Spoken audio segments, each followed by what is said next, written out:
Сенің қиын жұмысың әрбір жұмыссыз жүрген адамның арманы.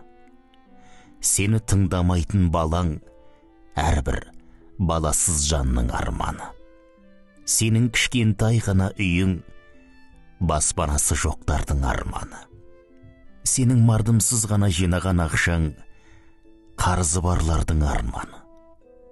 Саған маңызды емес денсаулық жаман аурумен ауыратындардың арманы.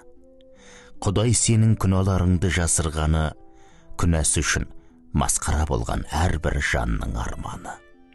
Сенің жүрегіңдегі тыныштық, сенің тыныш ұйқың, шерге асыңның болуы, елінде соғыс болып жатқандардың арманы. Сенде барды бағалау керек, өйткені ертең не боларын ешкім білмейді.